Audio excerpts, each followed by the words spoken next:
Budget అంటూ ప్రవేశపెడితే అసలు లెక్కలు చెప్పాల్సి వస్తుంది. అసలు లెక్కలు ఎప్పుడైతే బడ్జెట్ రూపకంలో బయటికి వస్తాయో అప్పుడు చంద్రబాబు నాయుడు సూపర్ 6, సూపర్ 7, తాను చేసిన మోసాలు, తాను చెప్పిన అబద్ధాలు అన్నీ కూడా బయటికి రాక తప్పదు. బయటికి రాని తప్పని పరిస్థితులు ఉత్పన్నమవుతాయి. కాబట్టి బడ్జెట్ తాను ఏ రకంగా పెట్టకుండా పోస్ట్పోన్ చేస్తూ చిట్ట చివరకు తాను బడ్జెట్ ప్రవేశపెట్టడం, ఆ బడ్జెట్ ద్వారా తాను ఇంతవరకు చెప్తా వచ్చిన అబద్ధాలన్నీ కూడా అబద్ధాలుగా ప్రూవ్ అయిపోయి ఉన్న పరిస్థితులను కూడా లాస్ట్ ప్రెస్ కాన్ఫరెన్స్లో, లాస్ట్ ప్రెస్ మీట్లో సుదీర్ఘంగా కూడా ఎక్స్ప్లెయిన్ చేయడం జరిగింది. అంత సుదీర్ఘంగా కూడా చెప్పినా కూడా చంద్రబాబు నాయుడు గారిలో మార్పు ఉంటుందా? అస్సలు ఉండదు. నేను అబద్ధాలు ఇలాగే చెప్తాను, ఎందుకంటే నేను సూపర్ 6, సూపర్ 7 ఎగరగొట్టాలని డిసైడ్ చేసుకున్నాను, కాబట్టి నాకు జస్టిఫికేషన్ కావాలి అన్న ఒకే ఒక్క దృక్పథంతోనే చంద్రబాబు గారి అబద్ధాలన్నీ కూడా కొనసాగుతూ వస్తున్నాయి బడ్జెట్ ప్రవేశపెట్టినప్పటికీ కూడా. అందుకే మరొకసారి ఆయన మాట్లాడిన మాటల మేరకు, ఆయనకు సంబంధించిన ఆయన మంత్రివర్గ సభ్యులు, సహచరులు మాట్లాడిన మాటల్లో వాటిని కూడా అడ్రస్ చేస్తూ కొనసాగింపుగా ఇదే బడ్జెట్ ప్రసంగం మీద నా 2వ ప్రెస్ మీట్ కూడా జరగబోతా ఉంది. రాష్ట్రానికి సంబంధించిన అప్పు ఎంత, రాష్ట్రానికి సంబంధించిన అప్పు ఎంత, రాష్ట్రంలో అప్పులు ఏ మేరకు ఉన్నాయి అన్నది ఒక బడ్జెట్ అంటూ ప్రవేశపెడితే ఖచ్చితంగా ఆ బడ్జెట్ డాక్యుమెంట్స్లో రాష్ట్రానికి సంబంధించిన అప్పులు చూపించక తప్పదు. ఇది బడ్జెట్లో ఖచ్చితంగా జరగాల్సిందే బడ్జెట్ అంటూ ప్రవేశపెడితే. కాబట్టి ఒక్కసారి రీకాల్ చేస్తూ మళ్ళా ఒకసారి అసలు చంద్రబాబు నాయుడు తానంతటి తానే ప్రవేశపెట్టిన ఈ బడ్జెట్లో తాను చెప్పిన లెక్కల ప్రకారమే అప్పుల విషయంగా మళ్ళా ఒకసారి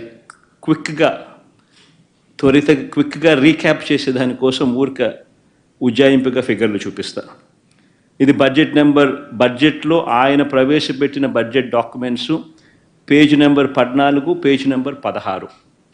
ఈ 2 పేజీలు ఒకసారి చూసినట్టయితే ఆయన ప్రవేశపెట్టిన ఈ బడ్జెట్ డాక్యుమెంట్లోనే రాష్ట్రానికి సంబంధించిన అప్పులు 2018-19 సంవత్సరం, అంటే తన చివరి సంవత్సరం నాటికి తాను చూపించిన బడ్జెట్ డాక్యుమెంట్ ప్రకారమే అప్పులు 2,57,000 కోట్లు తాను దిగిపోయే సమయానికి అప్పులు ఉన్నాయి అని తానంతటి తానే చూపించాడు. అంటే పబ్లిక్ డెట్ అవుట్ స్టాండింగ్.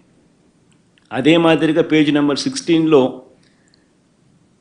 అదే 2018-19కి సంబంధించి గవర్నమెంట్ గ్యారంటీ ఇచ్చిన అప్పులు కూడా లెక్కేసుకుంటే ఎంత అంటే తానంతటి తానే 55,000 కోట్లు అని చెప్పి తానే తేల్చాడు. 2 కలిపితే రాష్ట్ర ప్రభుత్వానికి చంద్రబాబు నాయుడు దిగిపోయే టయానికి ఉన్న అప్పులు 3,13,000 కోట్ల రూపాయలుగా 3,13,000 కోట్లు అంటూ చంద్రబాబు నాయుడు గారు తాను స్వయంగా ప్రవేశపెట్టిన బడ్జెట్ డాక్యుమెంట్స్లో తానే తేల్చి చెప్పాడు.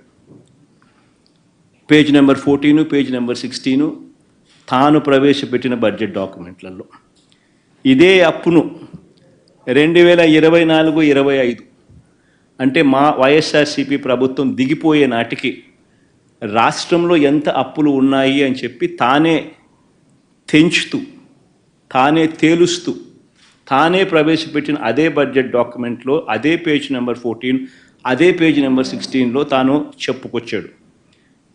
2023-24 అంటే మన ప్రభుత్వం వైఎస్ఆర్సీపీ ప్రభుత్వం దిగిపోయే నాటికున్న అప్పులు 4,91,000 కోట్లకు ఎగబాకాయని, అదే రకంగా ప్రభుత్వం గ్యారంటీ ఇచ్చిన అప్పులు 1,54,000 కోట్లకు ఎగబాకాయని, 2 కలిపితే 23-24 సంవత్సరం అంటే వైఎస్ఆర్సీపీ ప్రభుత్వం దిగిపోయే నాటికి 6,46,000 కోట్ల రూపాయలని చెప్పి తానే తేల్చాడు.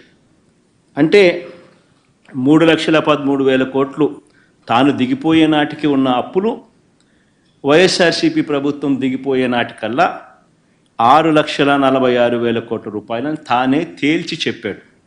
తాను ప్రవేశపెట్టిన బడ్జెట్ డాక్యుమెంట్లే సాక్ష్య ఆధారాలతో సహా ఇక్కడ ప్రవేశపెడతా ఉన్నాం. ఈ రిపోర్టుకు తోడు కాగ్ అంటే రాష్ట్ర ప్రభుత్వాన్ని ఆడిట్ చేసే కాన్స్టిట్యూషనల్ బాడీ కాగ్ చెప్పిన నివేదిక కూడా ఒకసారి చూసినట్టయితే కాగ్ నివేదిక కూడా ఇదే రాష్ట్ర ప్రభుత్వం ఇదే బడ్జెట్ సమావేశాల్లో కాగ్ నివేదికను కూడా ప్రొడ్యూస్ చేశారు. అసెంబ్లీలో వాళ్ళు అది కూడా చూపించడం జరిగింది, ప్రొడ్యూస్ చేయడం జరిగింది. కాగ్ రిపోర్ట్లో కూడా 2023-24 సంబంధించి accounts at a glance page number 18, page number 20 CAG రిపోర్ట్లో page number 18, page number 20 CAG రిపోర్ట్లో కూడా వాళ్ళు కూడా ఇదే నెంబర్ను రాటిఫై చేస్తూ కాగ్ కూడా రిపోర్ట్ ఇచ్చింది. ఇదే కాగ్ రిపోర్ట్ కూడా కాంప్ట్రోలర్ అండ్ ఆడిట్ జనరల్ అంటే రాష్ట్ర ప్రభుత్వాలను ఆడిట్ చేసే కాన్స్టిట్యూషనల్ బాడీ వీళ్ళు కూడా ఇచ్చిన రిపోర్టును రాష్ట్ర ప్రభుత్వం అసెంబ్లీ సమావేశాల్లో ఇదే చంద్రబాబు ప్రభుత్వం కూడా ప్రొడ్యూస్ చేసింది. బడ్జెట్తో పాటు వాళ్ళు ఇచ్చిన డాక్యుమెంట్స్లో కూడా పేజ్ నెంబర్ 18, పేజ్ నెంబర్ 20 కాగ్ రిపోర్ట్ 2023-24లో ఇదే ధృవీకరిస్తూ తేల్చి చెప్పారు. మళ్ళీ నేను ఇదే క్వశ్చన్ మళ్ళీ క్వశ్చన్ అది కూడా ఆ రిపోర్ట్ కూడా మేము ముందర ఉంచడం జరిగింది. కాగ్ రిపోర్టు కూడా కింద పైన 2 budget documents page number 14 and 16 కింద ఉన్నవి 2 CAG reports page number 18 and page number 20 ఈ 2 కూడా చూపించడం జరుగుతూ ఉంది. మరి ఇంతకుముందు నేను అడిగినట్టుగానే మరొకసారి ఇదే చంద్రబాబు నాయుడు గారిని ఇవే విషయాలను మరొకసారి మళ్ళీ అడుగుతా ఉన్నా. అయ్యా అబద్ధాలు చెప్పడం ధర్మమేనా అని. ఎక్కడ 11 లక్షల కోట్లని ఒకసారి, 12.5 లక్ష కోట్లని మరోసారి, చివరకు 14 లక్షల కోట్లు అని చెప్పి దాన్ని ఎన్నికల నాటికల్లా 14 లక్షల కోట్లు అని చెప్పి దాన్ని తీసుకొని వెళ్ళి ఇలా తప్పుడు ప్రచారాలు చేయడం ధర్మమేనా అని చెప్పి ఇదే పెద్ద మనిషిని చంద్రబాబు నాయుడు గారిని గట్టిగా నిలదీస్తూ అడుగుతున్నాం. ఇదే మాదిరిగానే చంద్రబాబు నాయుడుకి సంబంధించిన తన ఎల్లో మీడియా ఇదే దుష్ప్రచారాన్ని కొనసాగిస్తూ ఏ రకంగా ఒక ఒక ఆర్గనైజ్డ్ క్రైమ్ ఎలా చేస్తారు అనేది ఇంతకుముందు కూడా చూపించినాం. అంటే వ్యవస్థీకృత నేరాలు చేసే ఒక వ్యవస్థ వీళ్ళకి మాత్రమే ఉంది. ఒక పద్ధతి ప్రకారం ఒక గోబెల్స్ ప్రచారంలో భాగంగా వాళ్ళకి సంబంధించిన ఎల్లో మీడియా అంటే ఓ ఈనాడు, ఓ ఆంధ్రజ్యోతి, ఓ TV5 వీళ్ళకు తోడు ఏ రకంగా వీళ్ళు ఉంటారు, ఏ రకంగా చంద్రబాబు నాయుడు ఉంటాడు, ఏ రకంగా ఓ దత్తపుత్రుడు ఉంటాడు, ఏ రకంగా వీళ్ళకు బీజేపీ పార్టీలో కూడా వీళ్ళకి సంబంధించిన మనుషులే అక్కడ కూడా ఉంటారు, వాళ్ళు కూడా ఏ రకంగా అందరూ కలిసి ఒకే కోరస్గా ఏ రకంగా అబద్ధాలకు రెక్కలు కట్టి ప్రచారం చేస్తారు, ఒక వ్యవస్థీకృత క్రైమ్ ఏ మాదిరిగా చేస్తారు అని చెప్పి మీకు ఇంతకు ముందు కూడా విపులంగా కూడా చెప్పడం కూడా జరిగింది. ఆశ్చర్యం ఏమిటనంటే చంద్రబాబు నాయుడు గారు తన గుండెల మీద తాను చేతులు వేసుకుని తాను ప్రజలకు సమాధానం చెప్పాల్సిన విషయం ఇది. ఎందుకనంటే అధికారంలోకి వచ్చి 6 నెలలు అవుతా ఉంది. మొత్తం ప్రభుత్వం యంత్రాంగం అంతా కూడా చంద్రబాబు నాయుడు గారి చేతుల్లోనే ఉంది, మా దగ్గర లేదు, మా చేతుల్లో లేదు. 6 నెలల నుంచి మొత్తం ప్రభుత్వ యంత్రాంగం అంతా చంద్రబాబు నాయుడు గారి చేతుల్లోనే ఉంది. ఆయన అధికారంలోకి వచ్చి 6 నెలలు అయింది. మరి చంద్రబాబు నాయుడు గారి చేతుల్లో ఉన్న అధికారులతోనే తానే బడ్జెట్ తయారు చేయించి అసెంబ్లీలో తానే ప్రవేశపెట్టాడు. అందులోని అంకెలు కూడా చంద్రబాబు గారే పెట్టారు. చివరికి ఆ లెక్కలను కూడా కాన్స్టిట్యూషనల్ బాడీ అంటే కాగ్, ఒక రాజ్యాంగ వ్యవస్థ, ఒక రాజ్యాంగ సంస్థ కాగ్ కూడా ఆ అధికారిక లెక్కలను ధృవీకరించింది. మరి ధృవీకరించిన తర్వాత నీ హయాంలో నీ అధికారుల చేత నీవు ప్రవేశపెట్టిన బడ్జెట్, నీవు ప్రవేశపెట్టిన నీ లెక్కలను కాగ్ కూడా, కాన్స్టిట్యూషనల్ బాడీ కాగ్ కూడా ఆడిట్ చేసి ధృవీకరించిన తర్వాత అది కూడా, ఆ రిపోర్ట్ కూడా నువ్వు కూడా అసెంబ్లీలో నువ్వే టేబుల్ చేసిన తర్వాత మరి నువ్వు చెప్పిన నీ లెక్కలు, నువ్వు చెప్పిన ఈ నంబర్స్ మరి నువ్వే ప్రవేశపెట్టిన తర్వాత ఈ అప్పుల గురించి మీరు ఖరారు చేసిన వివరాల మీద మీరే ఒప్పుకోకపోతే ఇక మీరు అసెంబ్లీలో ఈ నెంబర్సు ఇవన్నీ ఎందుకు ప్రవేశపెట్టారు? మీరు పెట్టిన వాటి మీదనే మీరే అసెంబ్లీకి సాక్షిని చేస్తూ అసెంబ్లీకి ప్రవేశపెడతారు. పెట్టిన తర్వాత మీ మంత్రులు మీరు మళ్ళీ బొంకుతారు. 6,46,000 కోట్ల అప్పులు ఉన్నాయని మీరే ప్రవేశపెట్టి మీరే లేదు 6,46,000 కోట్లు కాదు 10,45,000 అని ఎవడు అంటాడు, ఇంకోడెవడో ఇంకో నెంబర్ అంటాడు, ఇంకోడు అంటాడు, చంద్రబాబు నాయుడు గుంజిని లీస్తానంటాడు, ఇంకా వస్తే మీరు పక్కకు వస్తే మీకు చెప్తాను, ఇంకా ఎక్కువ, ఇంకా వేరే నెంబర్లు చెప్తానంటాడు. మరి చంద్రబాబు నాయుడు అసెంబ్లీకి ప్రవేశపెట్టిన ఆ డాక్యుమెంట్స్ మీద, తన హయాంలో తానే ప్రవేశపెట్టిన ఈ డాక్యుమెంట్స్ మీద తానే అసెంబ్లీలో ఒకటి ప్రవేశపెట్టి ఇంకొక మాటలు తాను మాట్లాడుతూ ఉన్నాడు అని అంటే కేవలం సూపర్ 6, సూపర్ 7 హామీలను ప్రజలు ఎందుకు నువ్వు ఇవ్వడం లేదని నిలదీస్తారు అనే ఒకే ఒక్క కారణం చేత బొంకిందే బొంకుల బాబు అని చంద్రబాబు నాయుడుని ఎందుకు అనకూడదు?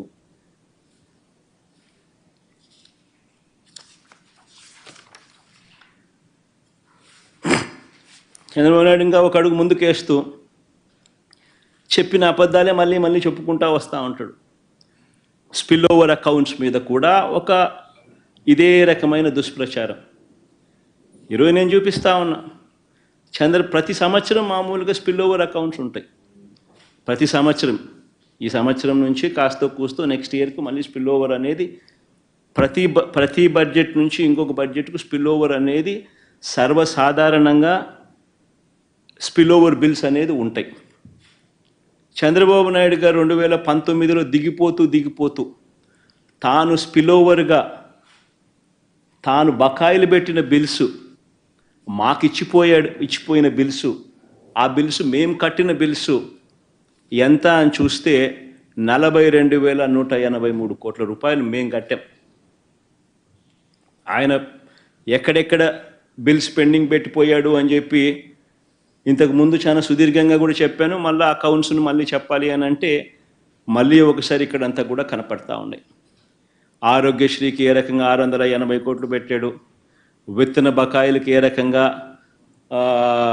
960 కోట్ల రూపాయలు తాను ఏ రకంగా ధాన్యం సేకరణ బకాయిలు, విత్తన సేకరణ బకాయిలు 360 కోట్లు, రకరకాలుగా ఏ రకంగా పెట్టుకుంటాడు.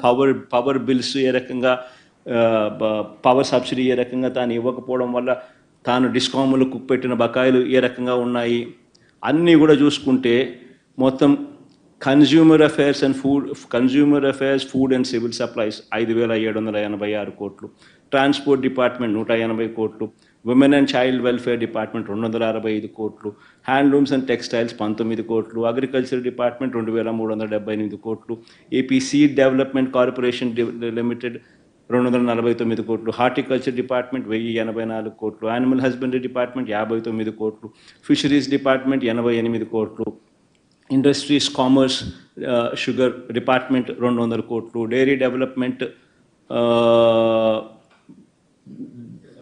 72 కోట్లు, school education mid day meals 148 కోట్లు, రోడ్స్ అండ్ బిల్డింగ్స్ 1100 కోట్లు, ఏపీ వెల్ఫేర్ డిపార్ట్మెంట్ ఆర్టీఎఫ్ అంటే ఫీజు రీయింబర్స్మెంట్ బకాయిలు 2800 కోట్లు, ఏపీ ఎంఎస్ఐడిసి 142 కోట్లు, ఆరోగ్యశ్రీ బకాయిలు 680 కోట్లు, ఈహెచ్ఎస్ ఎంప్లాయీ హెల్త్ స్కీమ్ 154 కోట్లు, సోషల్ వెల్ఫేర్ డిపార్ట్మెంట్ 848 కోట్లు, కమిషనర్ పంచాయతీరాజ్ అది 2036 కోట్లు, కమిషనర్ పంచాయతీరాజ్ ఇంజనీరింగ్ 1200 కోట్లు, కమిషనర్ రూరల్ డెవలప్మెంట్ ఎన్ఆర్ఈజిఎస్ 2340 కోట్లు, ఆర్డబ్ల్యూఎస్ బకాయిలు 2757 కోట్లు, ట్రైబల్ వెల్ఫేర్ 76 కోట్లు, ఎనర్జీ 9823 కోట్లు, వాటర్ రిసోర్స్ డెవలప్మెంట్ అన్నీ కలుపుకుంటే ఏ రకంగా 42183 కోట్లు ఏ రకంగా చంద్రబాబు నాయుడు గారు గిఫ్ట్గా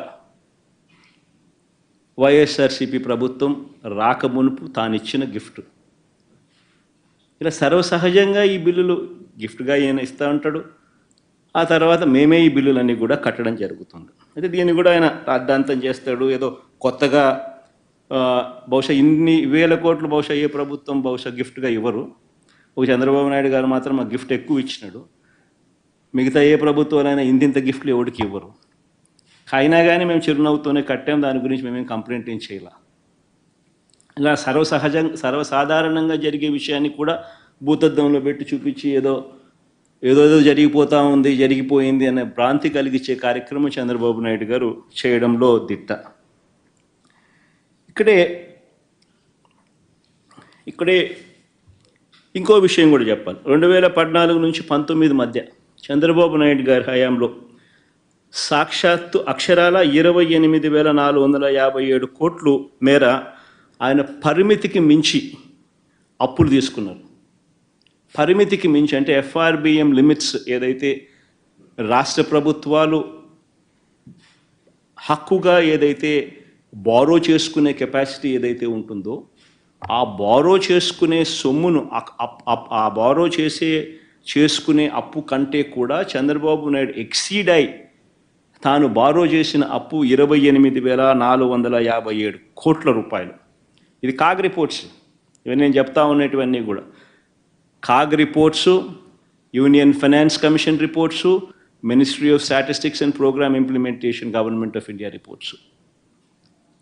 28,457 కోట్ల రూపాయలు చంద్రబాబు నాయుడు గారు తన 5 సంవత్సరాల పాలనలో ఎఫ్ఆర్బిఎం లిమిట్స్ దాటి తాను ఎక్సెస్గా బారో చేస్తే ఆ మేరకు మా ప్రభుత్వ హయాంలో అప్పులపై కోత పడింది.